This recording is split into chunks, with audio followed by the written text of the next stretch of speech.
அண்ணா பல்கலைக்கழக மாணவிக்கு நேர்ந்த கொடூரம். கைதானவர் திமுகவை சேர்ந்தவரா? பின்னணி என்ன? சென்னை அண்ணா பல்கலைக்கழக வளாகத்தில் மாணவியை பாலியல் வன்கொடுமை செய்தவர் கைது செய்யப்பட்டுள்ளார். அவர் திமுகவை சேர்ந்தவர் என குற்றச்சாட்டு எழுந்துள்ளது.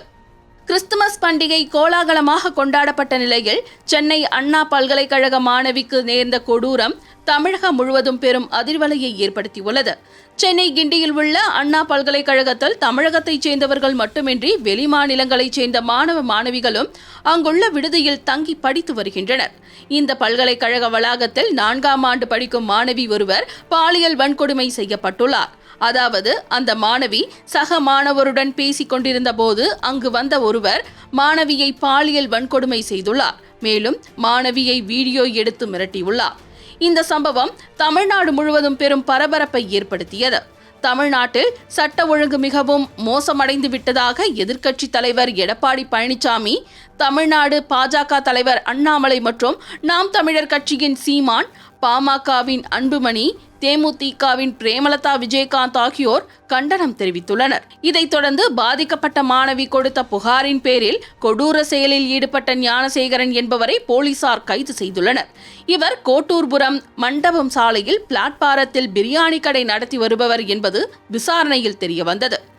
இதனிடையே கைதான ஞானசேகரன் திமுகவை சேர்ந்தவர் என தமிழ்நாடு பாஜக தலைவர் அண்ணாமலை பகீர் குற்றச்சாட்டியிருக்கிறார்.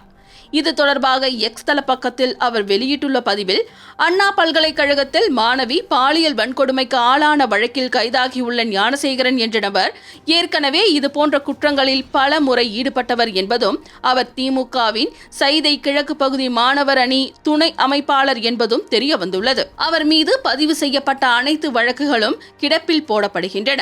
மேலும் அவர் சரித்திர பதிவு குற்றவாளி என வகைப்படுத்தப்படாமல் பகுதி காவல் நிலையத்தில் கண்காணிப்பு பட்டியலில் வைக்கப்படாமல் விடுவிக்கப்பட்டிருக்கிறார்.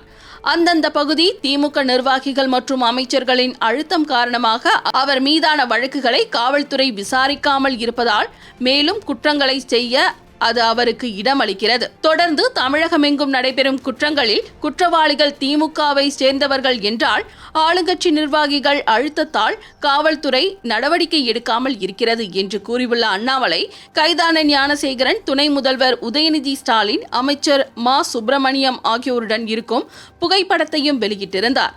ஆனால் உயர்கல்வித்துறை அமைச்சர் கோவி செழியன் அண்ணாமலையின் குற்றச்சாட்டை திட்டவட்டமாக மறுத்துள்ளார். இது தொடர்பாக பேசிய அவர், குற்றம் நடந்த சில மணி நேரத்தில் குற்றவாளி கைது செய்யப்பட்டுள்ளார். காவல்துறை துரித நடவடிக்கை எடுத்துள்ளது. கைதானவர்களுக்கும் திமுகவுக்கும் எந்த தொடர்பும் இல்லை. எந்த குற்ற வழக்கில் யார் கைது செய்யப்பட்டாலும் அவரை திமுகவுடன் தொடர்பு படுத்தி பேசுவதை அண்ணாமலை வாடிக்கையாக வைத்துள்ளார் என்றார். இந்நிலையில் குற்றவாளி ஞானசேகரனின் பகீர் பின்னணி போலீசாரையே அதிர வைத்துள்ளது. அதாவது அண்ணா பல்கலைக்கழக காவலாளிகள் தெரிந்தவர்கள் என்பதால் அடிக்கடி பல்கலைக்கழக வளாகத்திற்குள் நுழையும் ஞானசேகரன் இதேபோல் குற்றச் செயல்களில் ஈடுபட்டு வந்துள்ளது வாக்குமூலத்தில் தெரியவந்துள்ளது. ஒரு பக்கம் பிரியாணி கடை நடத்தி வந்த இவர் மறுபக்கம் அப்பாவியாக இருந்து கொண்டு இத்தகைய கொடூர செயல்களில் ஈடுபட்டு வந்துள்ளார். இந்நிலையில் கைதான ஞானசேகரனுக்கு 15 நாட்கள் நீதிமன்ற காவல் விதித்து சைதாப்பேட்டை நீதிமன்றம் உத்தரவிட்டுள்ளது.